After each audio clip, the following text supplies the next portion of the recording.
Hello, welcome to the Audible Ready Sales Podcast. I'm John Kaplan. Today, we have a special episode for you. Long-time executive in the cyberspace, long-time friend of force management. I'd like to introduce Paul Kleinschnitz, Chief Commercial Officer of BlueVoyant. John, how you doing today, bud? I'm doing fantastic, brother. I'm doing fantastic. So let's start off, and I'm going to give a little bit more background. You've had a really awesome career, brother, from coal-fired, UL, First Data, RSA, EMC. Tell us a little bit about BlueVoyant, how you wound up at BlueVoyant, and tell us about BlueVoyant. Yeah, I appreciate that, John. I definitely feel blessed through my career and feel blessed to be here at BlueVoyant. BlueVoyant's it's a special place. You know, it's about we'll be 5 years old in a couple months. So we classify it as a startup, although our growth path is well beyond kind of startup, and our maturity, if you would, our authority in the space is well beyond a 5-year-old organization. And that was one of the things that drew me to BlueVoyant. The authority that we have with the resources and the staff and the roster that we have been able to attract, the tech that we've built some of the best technology in the world as it relates to our MDR platforms and our threat intel platforms. And also the trajectory of the company was real appealing. So our CEO likes to say that, they hired me to take us from tens of millions to hundreds of millions. And I've done that a couple of times. And I've thoroughly enjoyed that journey and kind of this stage of company. And I've been here about 9 months, and we're well on our way. That's awesome. Now, you have, looking at your career, you've done a lot of different roles, but you've really been around that security kind of value proposition for a long time. What is it about the security space that is appealing to you? Yeah, what I really appreciate about cybersecurity is it provides a sense of purpose. A lot of times when you're in a commercial role like mine, your job obviously is to grow the top line, but the results of that are lining others' pockets, or which is sure that's going to happen in any kind of business organization. But when you're in cyber, you go to bed at night, you wake up knowing that you did something to help someone else, fight off the adversary or defend against the bad guys, so to speak. And at BlueVoyant, we see that in droves.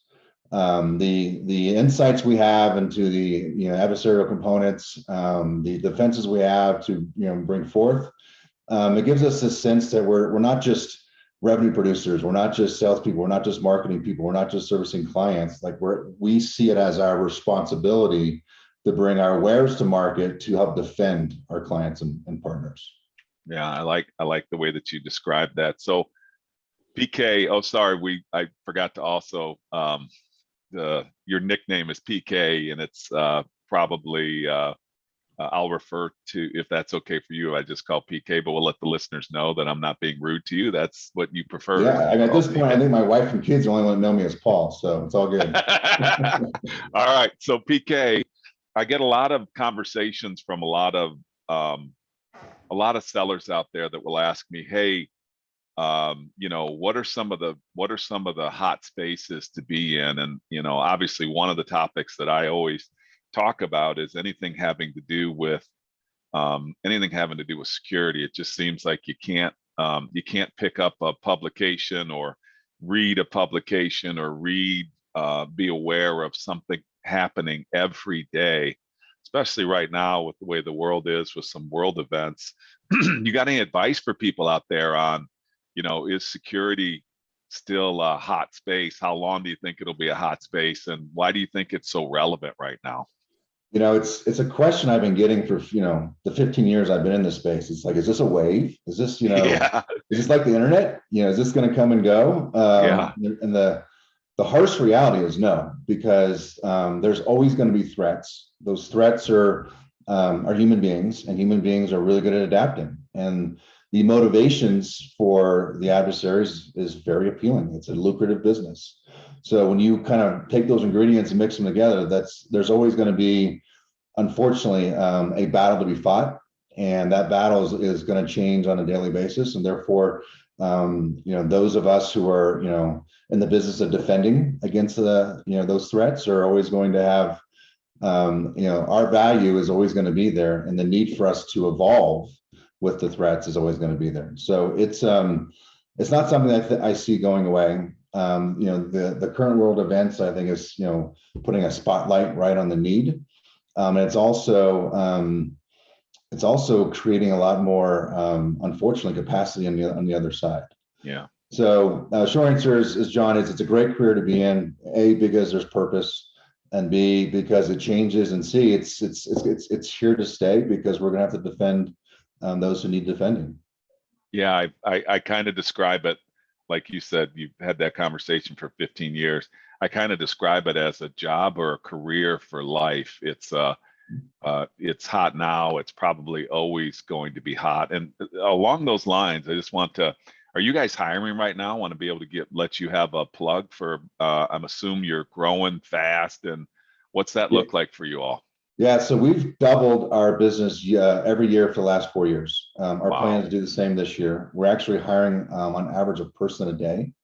And specific to my organization, we hired 80 people in the last 6 months, and we'll have an organization close to 200 people by end of year. So short answer is yes, we are hiring the best of the best. We're hiring good talent, and anyone that wants to join a rocket ship that has purpose and has where we're investing in people with things like force management and others, it's a great place to join the team. That's awesome. Let's give a little bit deeper dive of some of those components about that rocket ship and some of the other philosophies that you've had as you've been a part of and building these rocket ships. I want to talk about some key themes with you if you're up for it. Sure. One is kind of building a culture of accountability, and I'd love to hear your thoughts about visibility and accountability and your kind of philosophies on that. How do you do it, and what would I prepare myself for if I was thinking about joining a firm like yours? Yeah, so I mean, those are actually the two words that I probably use the most. I think about the most and kind of hold closest to me as a leader. As a commercial leader in an organization, I believe it's our responsibility to get the good products and services out to the market. Yeah. So I think some leaders see this as a right and honor, like we're the sales team, we get to do this. I'd see it a little differently, especially at BlueVoyant, where BlueVoyant has spent 4 years building some incredible platforms and tools.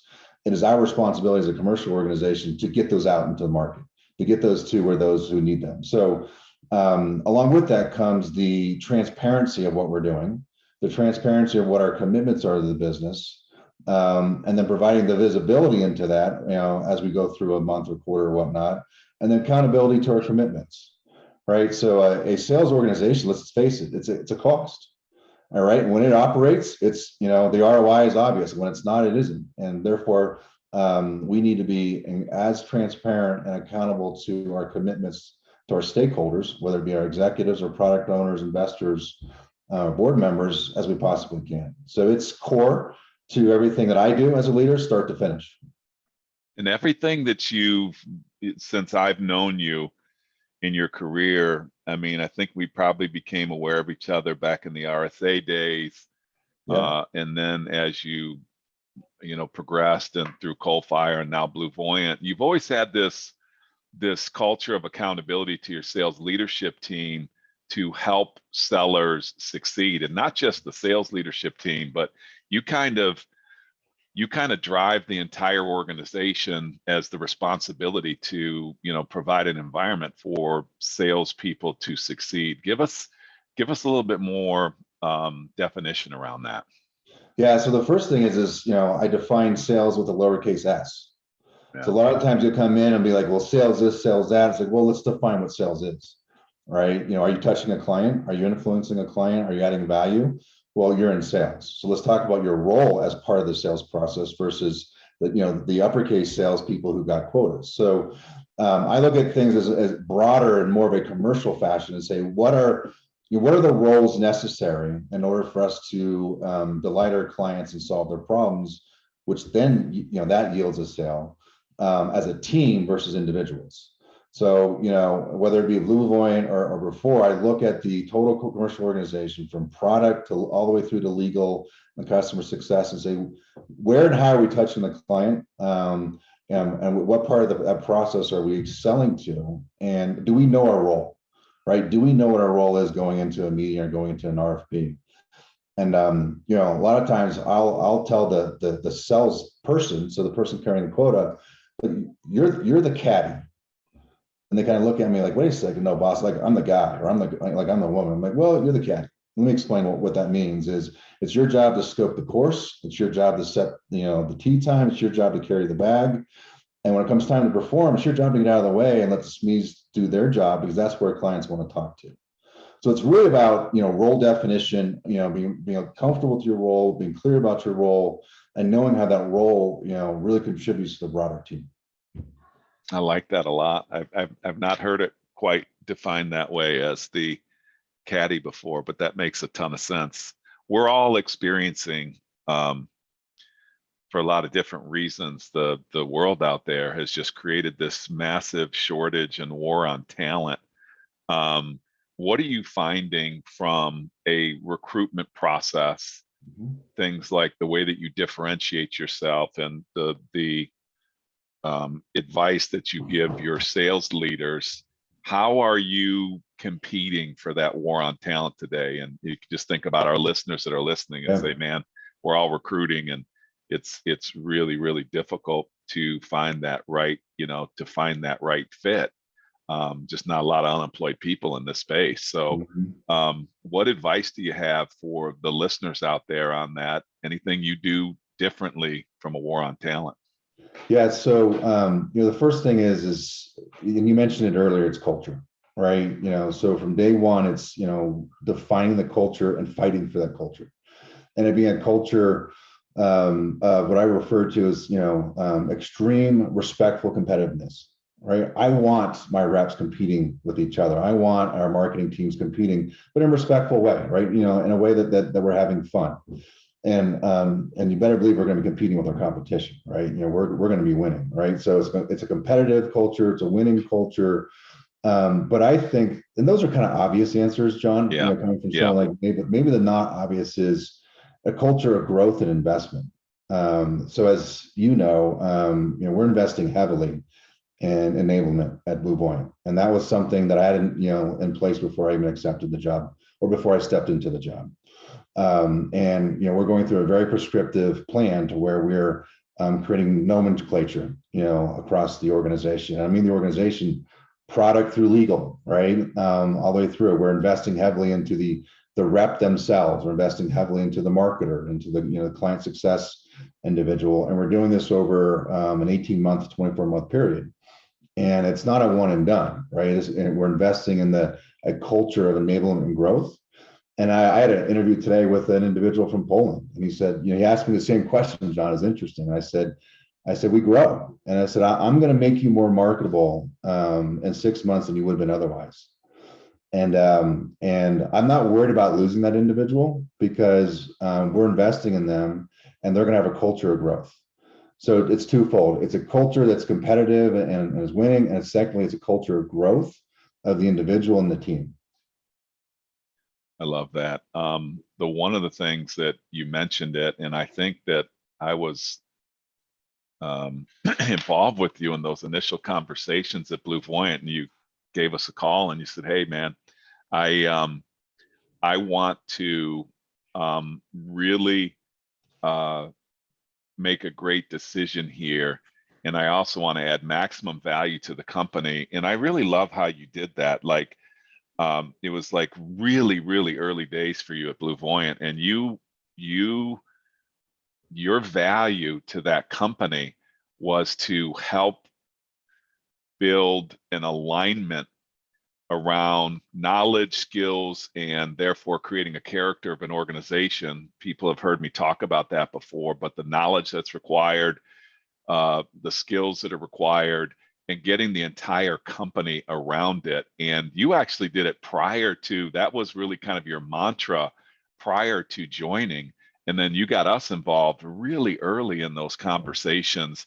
Could you kind of walk us through your thought process a little bit? Because I know you even said it was part of your value proposition, your ability to align the entire organization around the backbone of the sales organization, and not just, when you say sales, it's not just the men and women that have sales quota, it's anybody communicating with a customer. Could you kind of walk us through your thought process when you first approached BlueVoyant?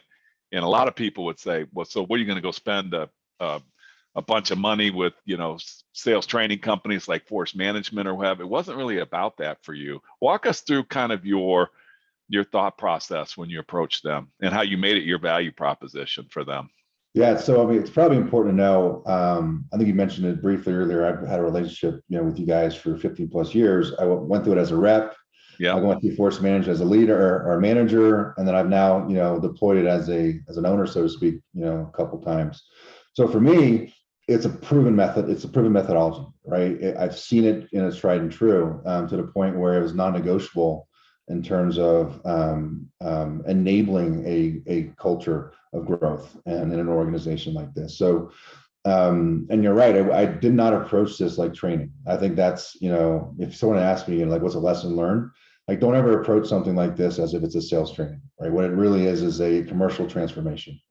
And it needs to be inclusive of anything that relates to the client and product development.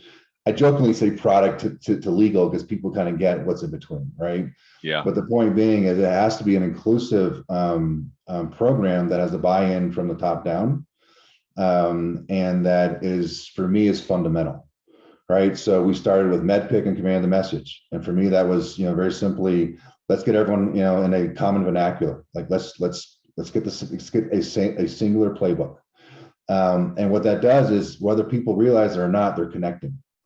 Yeah. Right. When a lawyer and a sales rep, uses the word economic buyer, in the same sentence, whether they know it or not, they're connecting in a way they hadn't in the past. Yeah. Right. And not to mention all the value of MedPick. Right. We all know that MedPick is a great, qualification methodology, but I think the unspoken things here is it's a connector, because it's, common glossary. And then Command the Message was the other, because at BlueVoyant and a lot of, fast growing companies, is we've got some incredible things. We've got really good stories to tell. We don't have a cohesive way of doing it, or we didn't have a cohesive way of doing it. And that's where we kind of came out of the gate, right? So in our first, 6 months, we went through those two programs. We trained, we built the program and put over 100 people through the process. With, at the time, that was a third of the company. Yeah. So a third of the company went through MedPick and Command the Message. Coincidentally, we're actually rolling out Command the Sale, or building out Command the Sale and MOR this week, and that's our phase 2. So when I approached our stakeholders, which was our board and our CEO, on this concept, it was, look, I've done this before. I know we need to bring a lot of people together. We need to do it very quickly. We need to make sure that we can change our messaging so that our partners and our clients understand better what we do and what our value is. And here's how I've done this in the past. And here's what I want to bring in quickly. And that's how we've been able to, kind of deploy these programs in such a quick and meaningful manner here. What are some of the, without being self-serving on my part, I mean, I really do want to hear this to give people some spirit. And when I say self-serving, I'm going to ask you about some of the takeaways. What's worked well for you, what's been difficult. You've brought Force Management in. I think this is probably your third time of, being the initiator of doing that, outside of the other times that you've been a participant in it. What have you seen as results? And we can talk about the good, bad, and the ugly.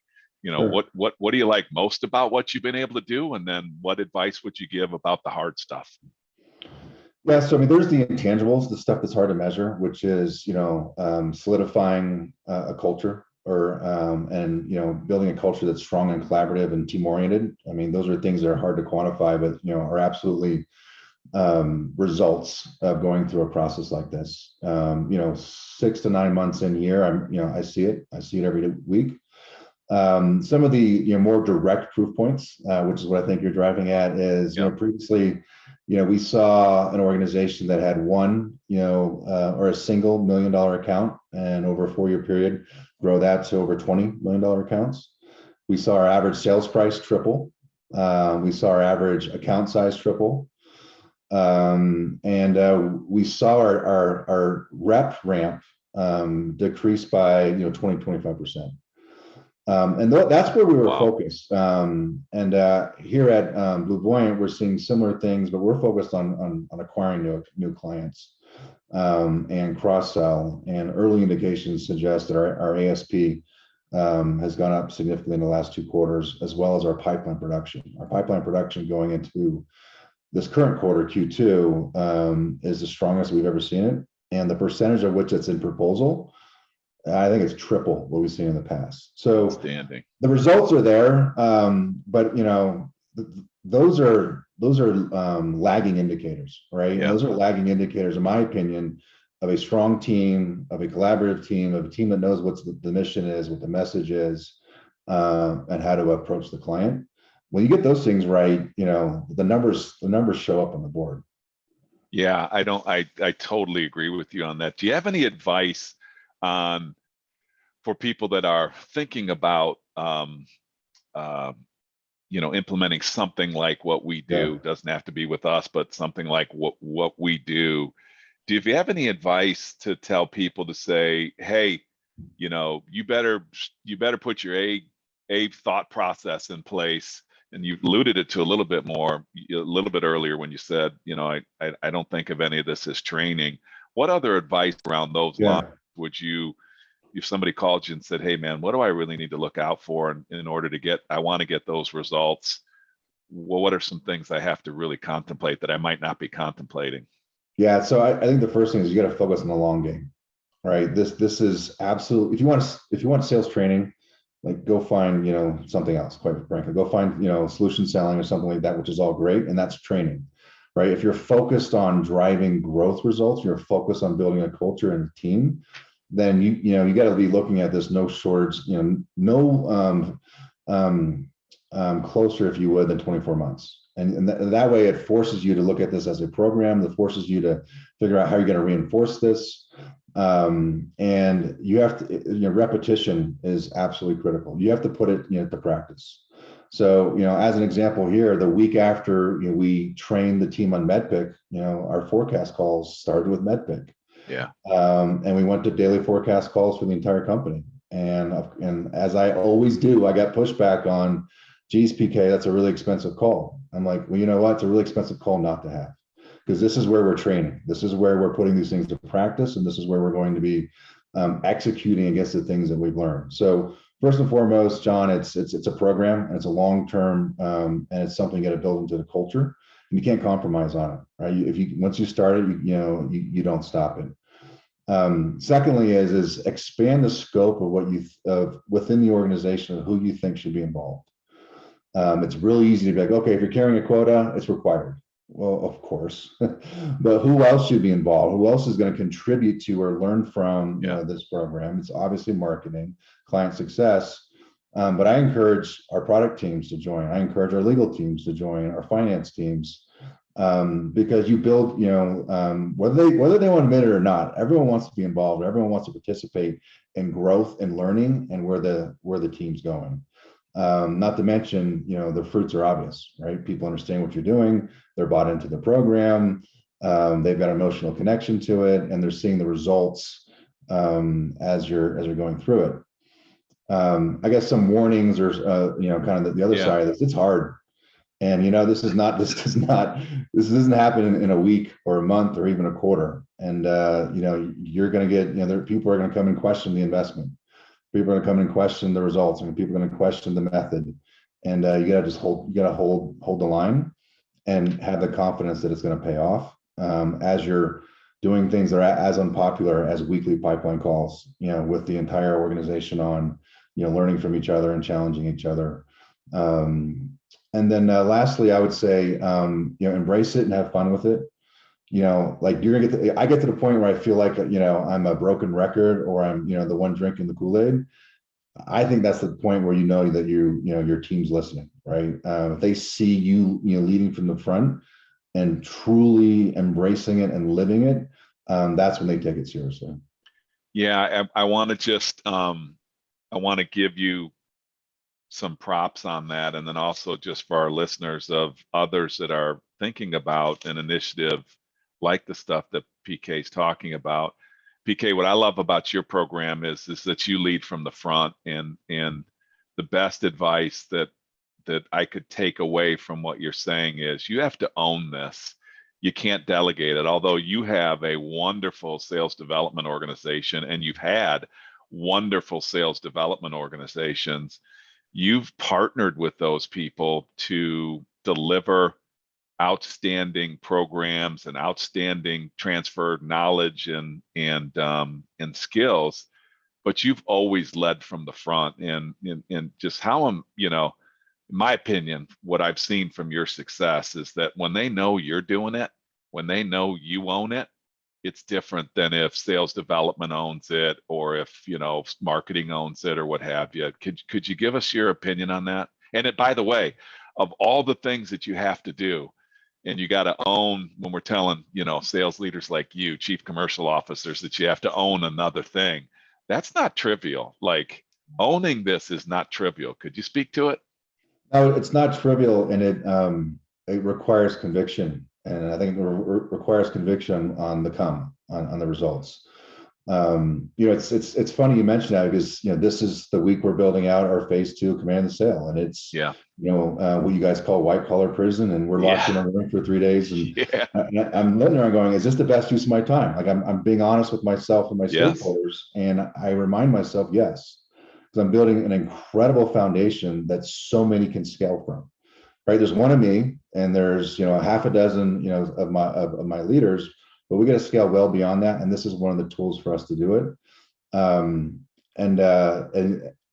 if you are focused on growth and scale like we are, and you're in a position like me where I know the results are absolutely going to be there, it's easy to make it a priority. But it's not as easy for me to communicate as a priority to others, and that's the part that I think I would prepare others in my seat for, which is the CEO, the board. And it may not be obvious. It's like, geez, like, you're putting a lot of work into this.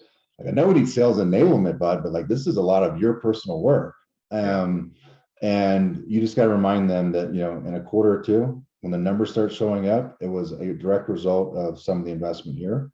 And you just got to you got to put in the work. You got to go in that weight room that you got behind you there, and that's right, buddy. Exercise what you're preaching. Yeah, we have a saying here that there's no elevator in this conversation. You have to take the stairs.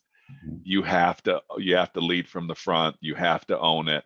You have to participate in your own rescue. And just my hat's off to you, bud, because I know how hard that is. Like, there's a lot of pressure for you. People get amnesia. You got to do the white collar prison. You got to be a part of all the planning sessions or what have you. And there's a lot of pulling on your time. But I think that one of the reasons why you've gotten the results that you have and everywhere you've been is because you did lead from the front. And it's a clear message.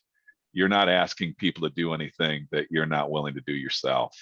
Well, the reality is it's a lot more fun. Like, I don't know about you. I don't like watching. I'd much rather be part of what's going on, whether I'm leading from the front or leading from the back.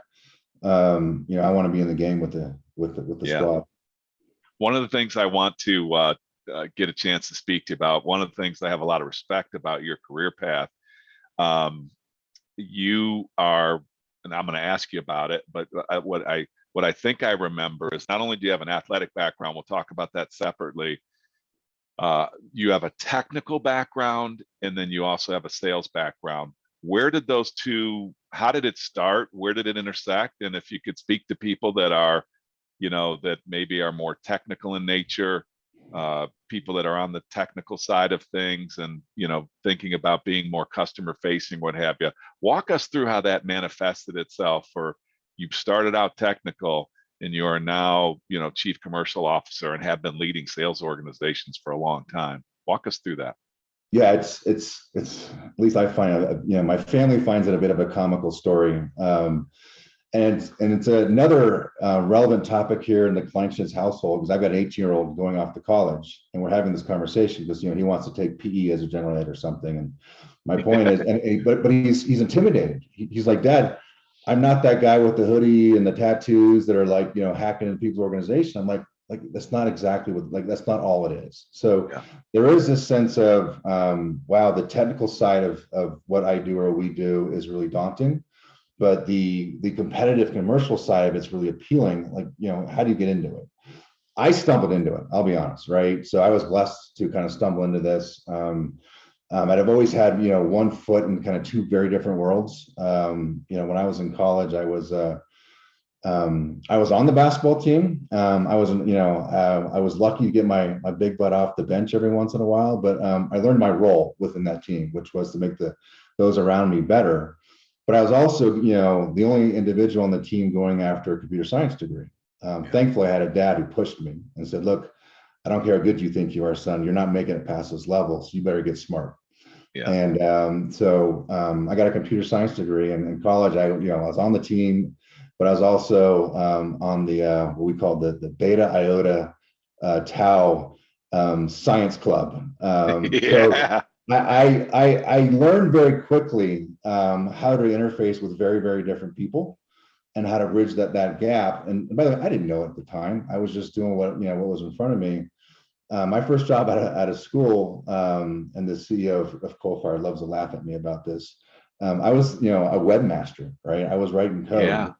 I learned very quickly that I was much better with people than I was zeros and ones, and kind of progressed from writing code to managing people writing code. And at some point, I won't bore you with the details, but some sales leader said, you know what?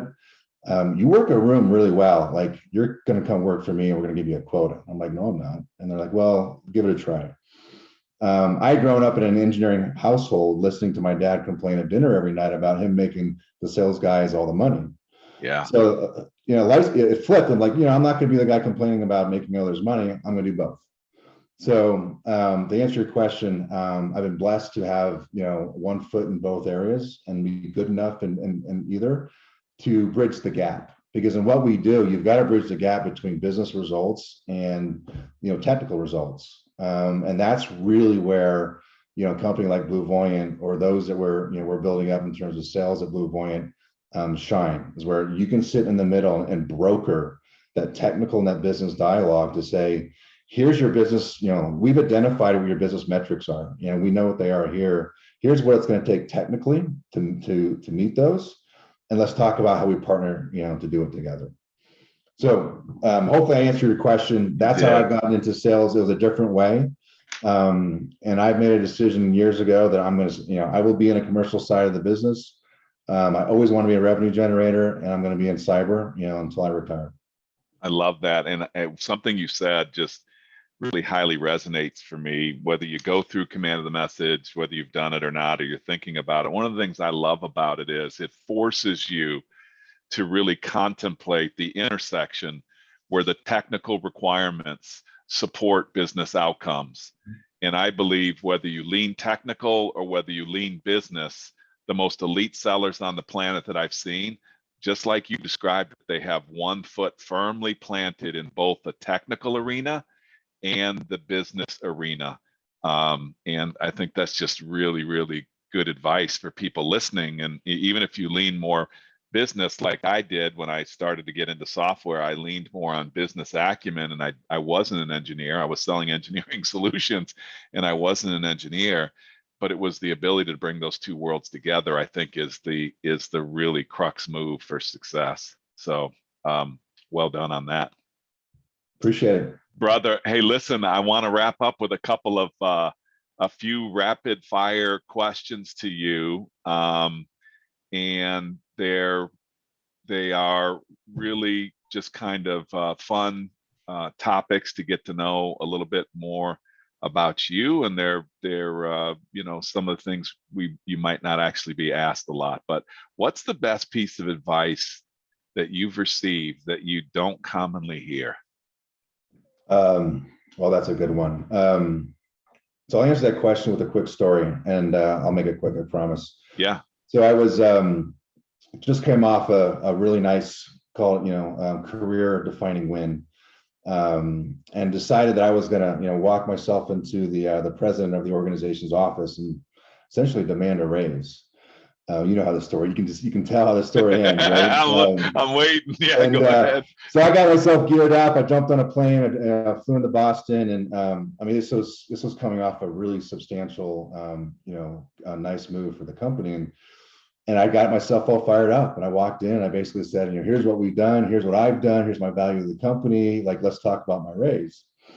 And the individual I was talking to just kind of looked at me, and what seemed like hours just paused, which was completely uncharacteristic for this individual.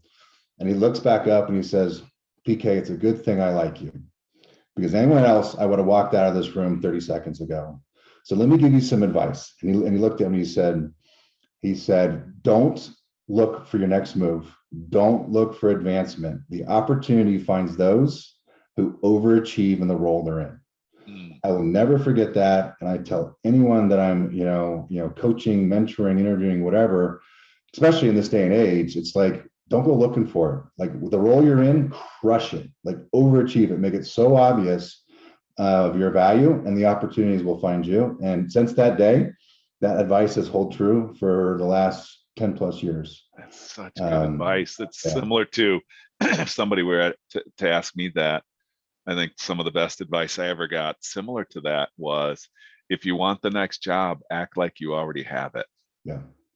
And that always resonated to me. I didn't necessarily need the title and the demonstration of being capable of doing the job from the job that I'm currently doing, was very, very powerful advice. So I kind of did what you did, kind of kept my head down and acted like I already had the next job, and it just became obvious when those jobs became available. Great advice.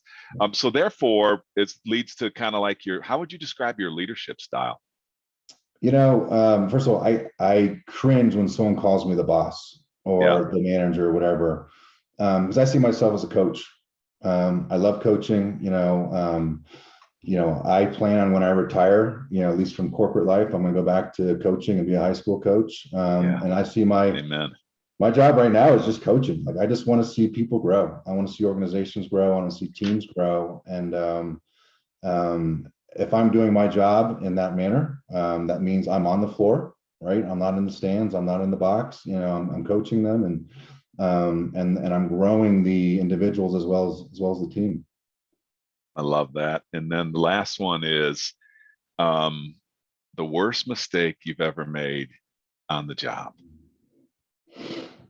Well, there's been a lot. But the worst, or maybe the most meaningful, or the one that I look to avoid. The one you learned from the most, maybe. I think I would say is undervaluing the importance of culture. So for me, I didn't truly understand what good culture was until I wasn't in it.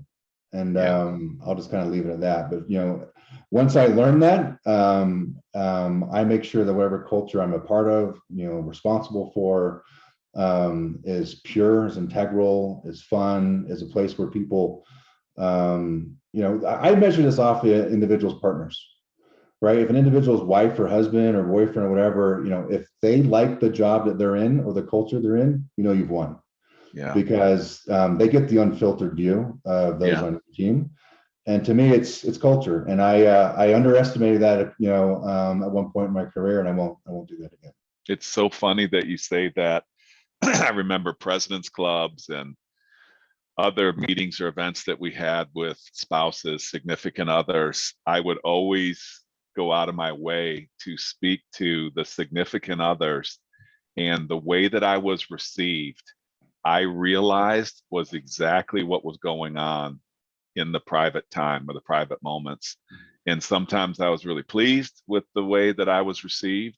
And then other times I realized that there were some things that I needed to do, just because, the significant other or the spouse is really in a relationship, you're both kind of supposed to protect each other, and it comes out. So I always used to love to do it. And that's great advice to be able to give people when you're out there and you're any type of events or phone calls or any interaction that you have, always address the significant others, not to put anybody on the spot, to just see how things are going. And you'll be able to tell. My experience is you can tell instantly how that employee feels by how that significant other addresses you. It's been my experience. Brother, this has been a blast. Let me just do a quick recap, can I? Absolutely. We began the conversation talking about accountability and visibility. And you talked about just the opportunities at BlueVoyant. We're going to put a link to BlueVoyant in the show notes here to make sure that those that are interested can reach out to your group and inquire about just a rocket ship company. You talked about a culture of growth. You talked about being the caddy, which I'm gonna really contemplate that. I've never heard it quite that way, but I really liked it. Yeah. You talked about extreme respectful competitiveness as part of the culture. You talked about focusing on the long game when trying to implement some of these things that you've done around alignment and a culture of outside in, customer first, and knowledge and skills that you bring to the company. And then you talked about the last kind of major thing that we talked about was sitting in both camps of doesn't matter whether you're technical or business oriented, you have to put your feet firmly in both of those camps where the technical requirements intersect with the positive business outcomes. What did I miss? Did I miss anything? No, I think you're good. Although I'm reminded that my analogies need to be more diversified outside of sports, so I'll work on that. I don't think, hey, dude, normally that's the knock that I get. People say that about me, but I don't think we talk that much about sports, brother. I thought you did great. Hey, thank you so much for taking the time to speak to us. Thank you for just being an outstanding leader from the front on all of our engagements on behalf of Force Management. We know that anywhere PK is and anywhere they're going to implement any of the force management solutions, we're going to have outstanding success. And we thank you for that. And thank you for the time for being with us on the Audible Ready Sales Podcast. My pleasure. I appreciate the partnership and everything you do for us. So thanks, John. You got it. And thank you all for listening to the Audible Ready Sales Podcast.